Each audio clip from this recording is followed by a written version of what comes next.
Welcome to the Human Stories. Before we continue with this powerful story, tell us in the comments from which city in the world you're watching this video today. If you believe stories like this need to be heard, hit that subscribe button to support the channel. We're growing every day, and I sincerely thank you for being part of it. The afternoon sun cast long shadows across Lincoln Park as children's laughter echoed from the playground. It was a kind of sound that should have brought comfort, but for the man sitting on the weathered bench 40 feet away, it carried the weight of responsibility he'd never asked for but couldn't abandon.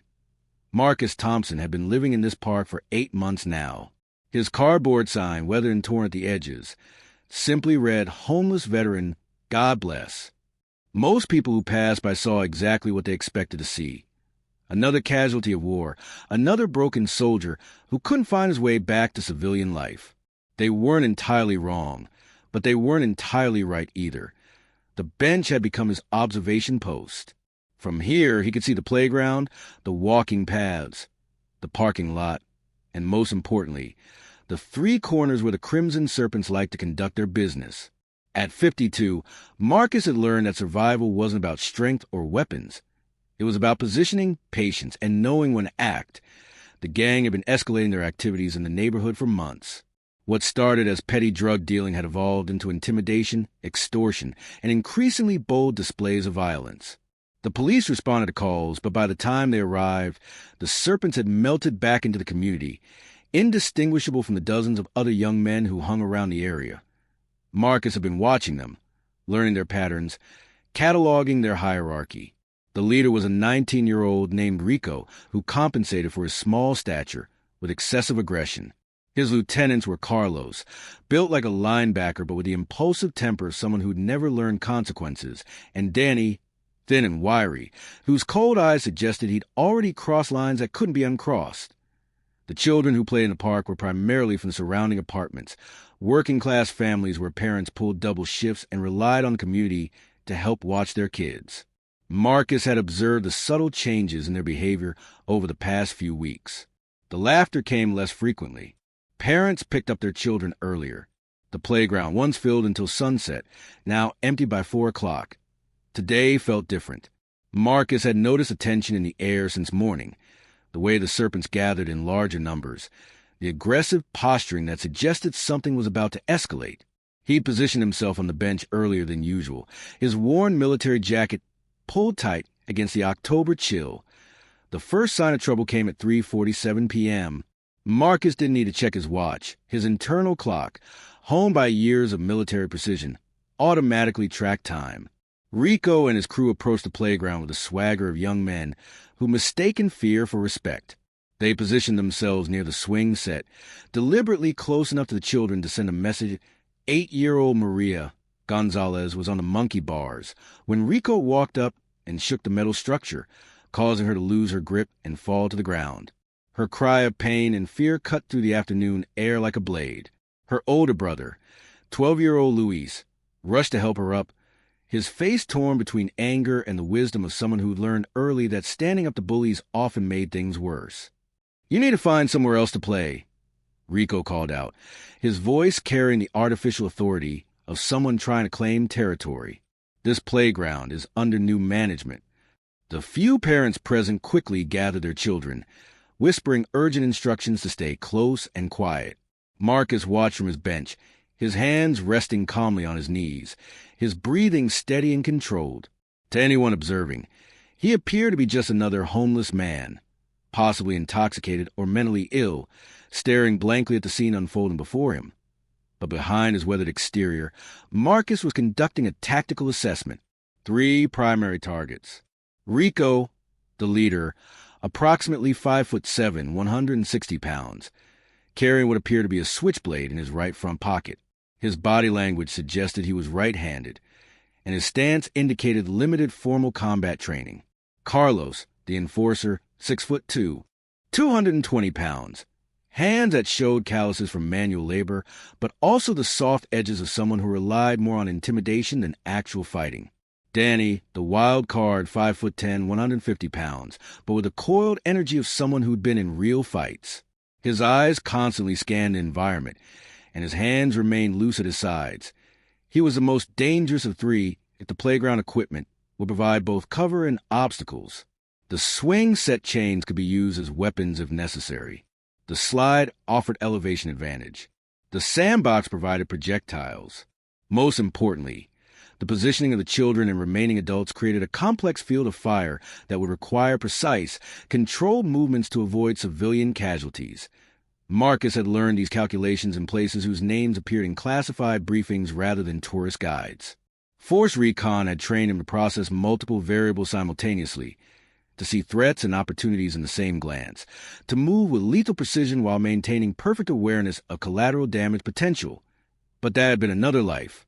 For 8 months, he'd been just Marcus, the homeless veteran who fed pigeons and occasionally helped elderly residents carry groceries. The transformation from Staff Sergeant Marcus Thompson, Force Reconnaissance Marine, to Marcus the Park Regular had been intentional, necessary, and increasingly difficult to maintain. The catalyst came when Rico grabbed Luis by the shirt and shoved him toward the ground.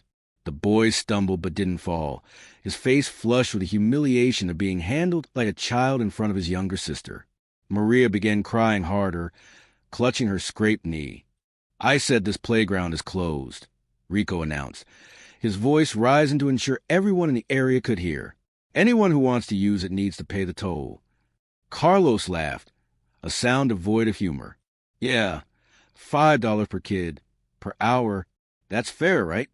Danny remained silent, but his eyes had locked onto Marcus on the bench. There was something in his stare that suggested he'd noticed what others missed.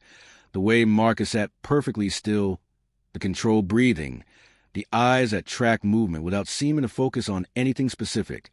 The moment stretched like a wire under tension. Parents clutched their children closer. The few teenagers who'd been shooting basketball on the nearby court had stopped playing and were backing away. Even the usual sounds of the neighborhood, car doors slamming, dogs barking, distant music, seemed to fade into an expectant hush. Marcus felt the familiar sensation of time slowing down, the hyper-awareness that had kept him alive in Fallujah and Hellman Province. Every detail crystallized. The way Rico's knife hand trembled slightly, revealing nervousness beneath the bravado. The unconscious step backward that Carlos took when he realized how many witnesses were present. The calculation in Danny's eyes as he measured distances and angles. Most importantly, Marcus saw the fear in the children's faces. Not just Maria and Luis, but the other kids who'd been driven away from their safe space, who would now associate their playground with violence and intimidation. He'd seen that look before, in the eyes of civilians caught in crossfire, in the faces of children who'd learned too early that the world contained people who would hurt them simply because they could. That was when Marcus stood up. The movement was economical, controlled, without the unsteadiness that might be expected from someone living rough. He rose to his full height, 6 feet even, with the broad shoulders and straight posture that 22 years of military service had permanently ingrained. For a moment, the cardboard sign was visible in his hand, a reminder of his current circumstances. Then he set it carefully on the bench and walked toward the playground. His approach was unhurried, his hands visible and empty. To most observers, he appeared to be simply an older man, possibly confused or looking for trouble he couldn't handle. But Danny's eyes narrowed as he watched the homeless veteran move. There was something in that walk, something that spoke of muscle memory and training that couldn't be completely hidden beneath layers of circumstance and hardship. Rico turned to face him, his initial surprise quickly replaced by the cruel amusement of someone who enjoyed easy targets. Well, looks like the local crazy wants to play hero. Marcus stopped approximately 10 feet away, far enough to avoid appearing immediately threatening, close enough to close the distance rapidly if necessary. His voice, when he spoke, was calm and measured, without the slur or confusion that might be expected from someone living on the streets. "The children were here first," he said simply. "They have a right to play safely." Carlos laughed, a sound like breaking glass. "Old man, you better go back to your bench and mind your own business. This ain't your problem." "Actually," Marcus replied, his tone still conversational, "it is." Rico pulled out his switchblade, the metal catching the afternoon sun. "You see this? This is otherwise. Now walk away before you get hurt." Marcus looked at the knife, then at Rico, then at the children who were watching with the frozen attention of prey animals caught in the open. His next words were spoken quietly, but they carried clearly across the playground. "You need to put that away and leave. Now." The laughter that followed was exactly what Marcus had expected. Rico stepped closer, waving the knife in what he probably thought was an intimidating pattern. Carlos cracked his knuckles loudly. Danny remained silent, but his body language shifted into something more predatory. "You know what, old man," Rico said, his voice rising with artificial confidence. "I think you need to learn some respect. Maybe after we carve you up a little, you'll remember to mind your own business." Marcus had heard similar threats before, in languages ranging from Arabic to Pashto. The words changed, but the intent remained the same: intimidation followed by violence, designed to establish dominance through fear. In his previous life, such threats had been met with immediate, overwhelming force. The rules of engagement were clear, the mission parameters well-defined. This was different. These weren't enemy combatants in a war zone. They were American teenagers who'd chosen a destructive path, but might still be redirected. The civilians weren't potential insurgents to be neutralized. They were children who needed protection without becoming traumatized witnesses to extreme violence. The tactical situation required precision, control, and a kind of measured response that would neutralize the threat while minimizing psychological damage to the bystanders. Marcus had been trained for exactly this kind of complex engagement, but it had been years since he needed to access those skills. Rico made the decision for him. The teenager lunged forward with his knife, aiming for Marcus's midsection in a wild, undisciplined attack that telegraphed his intentions from the moment he shifted his weight. What happened next unfolded in the space between heartbeats. Marcus sidestepped the knife thrust with minimal movement, his left hand deflecting Rico's wrist while his right hand moved in precise arc that connected with the teenager's solar plexus. The impact was calculated, hard enough to drop Rico to his knees, gasping for air, but not hard enough to cause permanent damage. The knife clattered to the ground. Forgotten. Carlos, seeing his leader disabled, charged forward with a roar of rage. Marcus pivoted, used the larger man's momentum against him, and guided him into a collision with the playground's metal support post. The impact was loud enough to be heard across the park, but Carlos remained conscious, simply stunned and temporarily immobilized. Danny, the most dangerous of three, had been moving even as his companions engaged. He approached from Marcus's blind side, a tactical movement that showed genuine fighting experience. But Marcus had been tracking him peripherally, and when Danny struck, the homeless veteran was ready. The engagement lasted less than 3 seconds. Danny threw a competent punch that might have connected with most opponents, but Marcus slipped it and responded with a nerve strike that temporarily paralyzed the teenager's arm. A second strike to Danny's carotid artery sent him into unconsciousness, again, precisely controlled to avoid permanent damage. The entire confrontation had lasted less than 30 seconds. 3 armed teenagers who terrorized the neighborhood for months lay disabled on the playground, while the homeless veteran who'd neutralized and brushed dust from his jacket and checked to ensure no children had been injured in the brief melee. The silence that followed was profound. Parents stared in amazement. Children peered out from behind swing sets and climbing structures. Even the distant sound of the neighborhood seemed muted, as if the entire area was holding its breath. Marcus walked over to where Rico was still gasping for air and knelt beside him. His voice was gentle, almost paternal, as he spoke. "You're going to be fine. The pain will pass in a few minutes. When it does, you're going to take your friends and leave this park. You're not going to come back. You're not going to threaten these children again. Do you understand?" Rico nodded weakly, his eyes wide with shock and the dawning realization that he'd badly misjudged his opponent. Marcus stood and walked to where Danny was beginning to regain consciousness. He helped the teenager sit up, checking his pupils for signs of concussion. "You got some training." Marcus observed quietly. "Military family?" Danny nodded slowly, still dazed from the nerve strike. My older brother. Marines." "Then you know better than this," Marcus said. "You know what discipline looks like, what honor means. This isn't it." As Carlos struggled to his feet, Marcus addressed all 3 of them collectively. "You have a choice to make. You can continue down this path, escalating until you meet someone who won't show the restraint I just did, or you can find a better way to channel your energy. The military is always looking for young men who want to serve something bigger than themselves. He reached into his jacket and pulled out a worn business card. This is a Marine recruiter I know. Tell him Marcus Thompson sent you. If you're serious about changing direction, he'll give you a chance. Rico, still catching his breath, looked at the card with confusion. Marcus Thompson? Who are you? For a moment, Marcus considered the question. The answer was complicated, layered with years of classified missions and experiences that couldn't be shared. Finally, he settled on the simplest truth. I'm someone who believes in second chances, but this is your last one. As the three teenagers slowly gathered themselves and left the playground, Marcus returned to his bench. The cardboard sign lay where he'd left it, a reminder of his current reality. He picked it up and resumed his position, watching his parents cautiously allow their children to return to the swings and slides. Maria Gonzalez approached him first, her scraping forgotten in the excitement of what she'd witnessed. "Mister," she said in the direct way of children, "are you a superhero?" Marcus smiled, the expression transforming his weathered features. "No, sweetheart. I'm just someone who thinks kids should be able to play safely. My daddy says you're homeless," she continued with the innocent bluntness of childhood. "But you don't seem homeless." "Sometimes," Marcus replied gently. "People aren't exactly what they appear to be." Luis, who'd been watching from a distance, finally approached. "Thank you," he said simply, "for helping us." Marcus nodded. "You did good, looking out for your sister. That's what matters."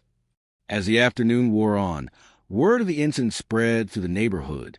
Parents who previously avoided eye contact began nodding respectfully as they passed. A few offered food or spare change, which Marcus politely declined. The Korean War veteran who sometimes shared his bench brought coffee and sat in companionable silent Officer Patricia Williams arrived just before sunset, responding to multiple calls about a disturbance in the park. She was a 15-year veteran of the force, someone who'd learned to read situations quickly and accurately. When she saw Marcus sitting calmly on his bench, surrounded by children playing peacefully, she sensed there was more to the story than her initial briefing had suggested. "Marcus," she said, approaching with the casual familiarity of someone who'd encountered him numerous times during her patrols. "I hear there was some excitement here today." "Just a misunderstanding," Marcus replied. "Some young men who needed to learn about appropriate behavior in a playground." Officer Williams studied him carefully. She'd been patrolling this beat for 5 years, and she'd never seen Marcus display anything beyond the passive demeanor of someone trying to remain invisible. The witnesses she'd spoken told a very different story, one of controlled violence delivered with surgical precision. "The description I got from witnesses," she said slowly, "doesn't match the Marcus I know. They're talking about someone who moved like he had extensive combat training." Marcus met her gaze steadily. "Sometimes people see what they need to see in a situation. And sometimes," Officer Williams replied, "people are more than they appear to be." She reached into her patrol car and pulled out a clipboard. "I need to file a report. The gang members were taken to the hospital for evaluation, though they're claiming they fell down some stairs. Funny thing is, their injuries are consistent with very specific, very controlled applications of force. The kind of thing you'd learn in advanced military training." Marcus remained silent, but something in his posture shifted slightly. Officer Williams had been married to a Marine for 12 years before his death in Afghanistan. She recognized the signs of someone who'd carried heavy responsibilities and made difficult decisions in dangerous places. "I ran your name through the system once," she continued conversationally. "Came back with a very interesting result. Most of your file is classified, but what does it suggest you were someone pretty important in the military?" "I was a Marine," Marcus said simply. "I served my country. Staff Sergeant Marcus Thompson, Force Reconnaissance. Silver Star, 2 Bronze Stars, Purple Heart. 18 months in VA psychological treatment following undisclosed combat trauma. Discharged with full honors and a recommendation for continued psychiatric care." Marcus's jaw tightened slightly. "That's not classified information." "No, but the details of your service record are, along with the reasons you ended up living in this park instead of drawing veterans' benefits."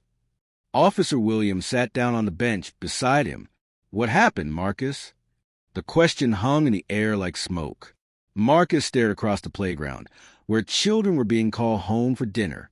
The normality of the scene, kids reluctantly abandoning their games, parents gathering scattered toys, the gradual transition from afternoon to evening, felt surreal after the violence that had erupted hours earlier. "I stopped being able to sleep indoors," he said finally. "Too many walls, too many corners where threats could hide. Started having episodes where I'd wake up in defensive positions, ready to fight enemies that weren't there. VA doctor said it was severe PTSD, but medication made it worse. Made me feel disconnected from reality." He paused, watching a young father push his daughter on the swings. "I try to make it work. Apartment, job, routine, but every night was a battle, and every morning was a defeat. After I nearly hurt someone during a flashback, I realized I was more dangerous to civilians than helpful." "So you came here. Open spaces, clear sight lines, ability to monitor potential threats without being trapped." Marcus's voice carried a matter-of-fact tone of someone describing tactical necessities. "Living rough isn't comfortable, but it's manageable, and it keeps other people safe from what I sometimes become in my sleep." Officer Williams nodded slowly. "But today, you weren't having an episode. Today, you were in complete control. Today was different. Today, there was a clear mission objective. Protect the children. Everything else was just tactics." "And those tactics," she observed, "were pretty impressive for someone who's been living on the streets for 8 months. Marcus smiled grimly. "Some things you don't forget. Your body remembers even when your mind is trying to heal." A comfortable silence settled between them. Officer Williams had dealt with many veterans over the years, but she'd never encountered someone who found such a precise balance between managing his trauma and maintaining his capacity to help others. "The gang members," she said eventually, "they're not going to press charges. In fact, they're claiming they were never here today. Seems they've decided to find other places to conduct their business. That's probably for the best." "Marcus, I have to ask, are you planning to stay in the park indefinitely? Because what happened today is going to bring attention. People are going to want to know more about the homeless veteran who single-handedly cleaned up the neighborhood gang problem." Marcus considered the question. Attention was the last thing he wanted. The anonymity of homelessness had provided a strange kind of protection, allowing him to exist on the margins without anyone expecting explanations or demanding performances of normalcy he wasn't sure he could maintain. "I don't know," he admitted. "I've been taking it one day at a time for so long. I'm not sure I know how to plan for the future anymore." "Well," Officer Williams said, standing up from the bench, "maybe it's time to start learning again. There's a veterans outreach coordinator who's been asking about you. Says he might have some options that could work better than sleeping on park benches." As she walked back to her patrol car, she turned back one final time. "Marcus, what you did today, that was the right thing. Those kids needed someone to protect them, and you were there. That matters." After she left, Marcus sat alone on his bench as darkness settled over the park. The playground equipment stood empty but not abandoned. Tomorrow, children would return to play, and their parents would feel safe letting them do so. The fear that had been growing in the neighborhood for months had been lifted in 30 seconds of controlled violence. But Marcus wondered if he'd made the right choice. By revealing his capabilities, he'd changed something fundamental about his existence in this place. The other homeless individuals in the area would look at him differently now. The police would watch him more carefully. The neighborhood residents would have expectations he wasn't sure he could meet. Most concerning of all, he felt something during the confrontation that had been absent from his life for months. Purpose. For 30 seconds, he'd been Staff Sergeant Thompson again, using his training to protect the innocent and neutralize threats. The clarity of that moment had been intoxicating in its simplicity as he prepared to settle in for another night under the stars. Marcus noticed a small figure approaching through the darkness. Maria Gonzalez walked up to his bench, carrying a plate covered with aluminum foil. "My mama made extra dinner," she said simply. "She wanted me to bring it to you." Marcus accepted the plate gratefully. "Thank you, sweetheart. That's very kind. Are you going to stay here? She asked. In the park? I don't know, Marcus admitted. Why do you ask? Because I feel safer when you're here. Like nothing bad can happen. The simple honesty of her words hit Marcus harder than any of the day's violence. This child, who barely knew him, had found comfort in his presence. She'd seen him at his most capable and hadn't been frightened. She'd been reassured. I'll be here as long as you need me to be, he promised as Maria skipped back toward the apartment complex. Marcus realized that his answer had been more than just reassurance for a child. It had been a commitment to something larger than his own comfort or healing. For the first time in months, he had a mission that extended beyond simple survival. He unwrapped the plate to find homemade tamales, still warm from the kitchen. As he ate, Marcus watched the neighborhood settle into its evening routine. Lights came on in apartment windows. Families gathered around dinner tables. The sounds of normal life, television programs, distant conversations, children being called inside, created a symphony of safety that hadn't existed that morning.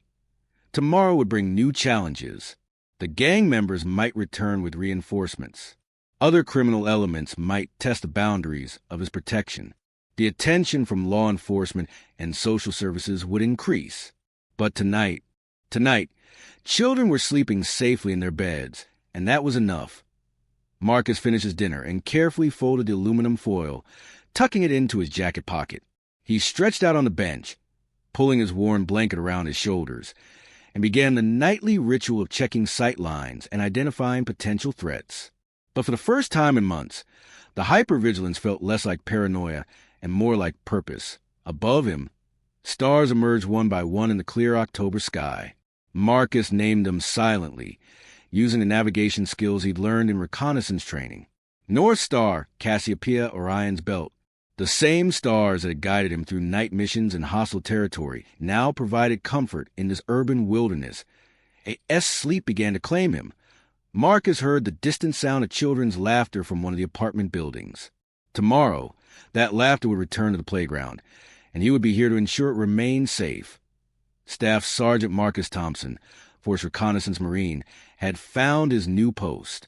And for the first time in months, he slept peacefully. 3 weeks later, Marcus woke to find someone standing beside his bench. The sun was just beginning to rise, painting the sky in shades of pink and gold.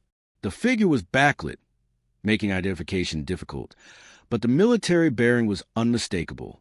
Staff Sergeant Thompson. The voice was crisp, professional, with the authority of someone accustomed to being obeyed. Marcus sat up slowly, his body automatically moving into a more defensive position. Who's asking? Colonel James Mitchell, Marine Corps. I've been looking for you. The name was familiar, though Marcus couldn't immediately place it. He studied the officer more carefully as his eyes adjusted to morning light. Colonel Mitchell was perhaps 50 years old, with the weathered features of someone who'd seen combat and the confidence of someone who'd excelled in leadership positions. I'm not active duty anymore, Colonel. Whatever you're looking for, I'm not your man.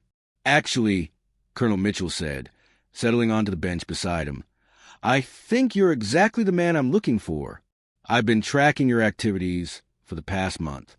The incident with the gang members was just the most recent example. Marcus tensed. I don't know what you're talking about. 3 weeks ago, you neutralized 3 armed teenagers who were terrorizing this neighborhood. 2 weeks ago, you prevented a sexual assault 2 blocks from here by intervening, when a woman was being followed by multiple assailants. Last week, you identified and reported a domestic violence situation that resulted in the arrest of a repeat offender. The accuracy of the information was disturbing. Marcus had been careful to avoid official attention, but apparently, he'd been less invisible than he'd thought. Officer Williams has been filing reports. Colonel Mitchell continued. She believes you're conducting unauthorized security operations in this area. She's not wrong, but she doesn't understand the full scope of what you're doing. I'm not conducting operations, Marcus said firmly. I'm just existing, and sometimes things happen that require response. Staff Sergeant, I've read your file. All of it, including the classified portions. I know what you did in Fallujah, and I know why you came home with psychological trauma.